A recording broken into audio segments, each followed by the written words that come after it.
E aí galera do Me Salva, nesse curso a gente vai começar a falar sobre os circuitos trifásicos equilibrados. Para entender primeiro o que é um circuito trifásico, a gente vai ver como é que é gerada a energia que chega aí nas nossas casas, nas nossas indústrias diariamente. Tu vai perceber também que os circuitos trifásicos estão bastante presentes aí na nossa realidade prática. Então olha só como é que acontece, por exemplo, numa hidrelétrica. Aqui a gente tem um esquema de uma vista lateral aqui de uma hidrelétrica. Olha só, a gente tem em preto aqui uma barragem e desse lado aqui a gente tem um rio. Nesse rio aqui a água está armazenada e ela tem uma certa energia potencial devido a essa altura H aqui. O que acontece? Vai ter um certo furo aqui nessa barragem por onde a água vai passar. Quando a água passar, ela vai chegar aqui numa máquina e vai fazer essa máquina girar. Bom, essa máquina girando, ela vai acabar transformando essa energia que estava na forma de energia potencial gravitacional, virou energia cinética na hora que a água passa por esse furo aqui, e ela se transforma essa energia cinética então em energia elétrica. E daí o que vai acontecer? A gente vai ter aqui essa energia saindo e indo para as nossas casas, para as nossas indústrias. É claro que aqui no meio vai ter, por exemplo, subestações, onde vai ter transformadores, etc. Mas basicamente é isso aí que está acontecendo. E aí o que acontece aqui? O rio vai acabar seguindo o seu fluxo lá e vai continuar. E assim é gerada a energia elétrica que vai então para as nossas casas aí e tal. Agora vamos ver um pouco então matematicamente e fisicamente também o que está ocorrendo aqui nessa parte da nossa hidrelétrica. Olha só, aqui tem um esquema do que a gente chama de uma máquina síncrona. Uma máquina que vai transformar energia elétrica em energia mecânica ou energia mecânica em energia elétrica. Nesse caso, a gente está transformando a energia mecânica ou energia de movimento da água lá em energia elétrica. Como é que vai funcionar isso? Então aqui, ó, nessa parte do meio da máquina, a gente vai ter um campo elétrico, um campo magnético sendo gerado aí por um enrolamento. A gente vai representar esse campo magnético assim, ó, como se fosse um ímã. Aqui vai ter então um norte e vai ter um sul. Essa parte aqui, entre os dois círculos, ela vai ser o vazio, é o que a gente chama de entreferro. O fluxo magnético nessa máquina vai ser assim, ó. Ela vai vir do norte, ela faz a volta aqui, porque o fluxo magnético, as linhas de campo, elas tendem a se concentrar sempre nos materiais ferromagnéticos, ou nos materiais com alta permeabilidade magnética, que a gente chama. Então, basicamente, esse aqui é o caminho do campo magnético.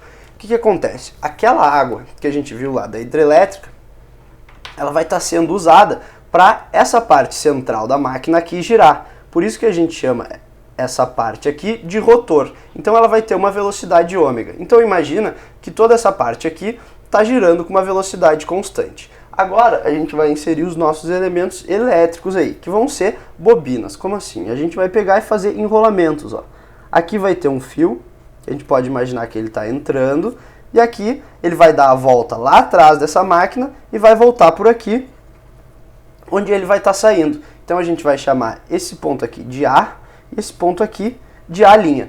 Então tu pode imaginar que isso aqui é uma espira colocada nessa maneira para dentro do papel, e aqui o campo magnético está girando. Então se tu lembrar lá da física, tu vai lembrar que um campo magnético, olha só, que varia dentro de uma espira, ele gera uma diferença de potencial ou uma força eletromotriz entre esses dois pontos da espira. E isso se dá pela seguinte relação, olha só. A gente sabe que a tensão gerada entre A e A', que eu vou chamar aqui de E, ela é igual a d lambda dt.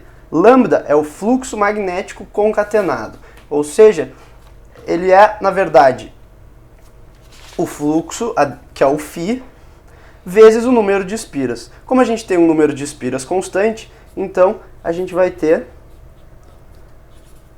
que a tensão gerada é igual a N, que é o número de espiras, vezes dφ dt. Agora, como a gente sabe que a gente está girando aqui com velocidade de ômega constante, a gente pode assumir que esse φ aqui, ó, ele vai variar da seguinte forma. Ele vai ter um valor máximo e ele vai variar senoidalmente. Então a gente pode escrever assim, cosseno de ômega t. Então, o que acontece? Se eu derivar essa expressão, eu vou chegar numa expressão para tensão induzida naquela espira. Ela vai ser a seguinte, ó. Derivando o cosseno no tempo, então tem esse n, tem o φm. A derivada do cosseno é menos o seno, esse ômega que sai da derivada. Menos seno de ômega t. Eu vou escrever isso aqui da seguinte maneira, ó. Eu vou pegar toda essa parte aqui, incluindo esse menos, e vou considerar como se fosse uma constante. Então, a nossa tensão vai ser do tipo Vm, que é uma tensão de pico, vezes um seno de ômega t. Então, essa aqui é a tensão induzida nessa espira aqui. Mas até agora a gente não falou nada em trifásicos. Então agora, olha só, o que acontece? A gente não tem, na verdade, só essa bobina A linha aqui. A gente vai ter outras bobinas presentes. Então a gente vai ter uma outra que vai estar aqui, ó. Que a gente vai chamar de B e de B'.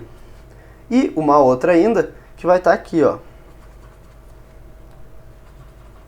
Que a gente vai chamar de C e C'. Então essa máquina está girando para cá, ela vai gerar tensões induzidas aqui, aqui e aqui. A', B', B' e C'.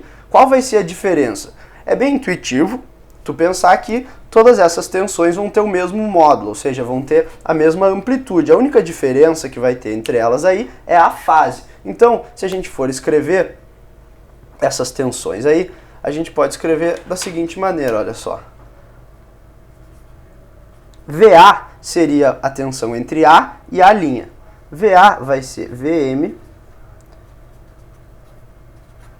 seno de ômega t. O VB, olha só, ele vai ter a mesma amplitude, ele também vai variar com a mesma frequência angular ômega, mas o que acontece?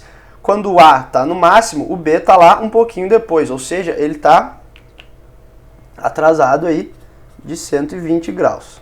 E a mesma coisa vai acontecer com o C.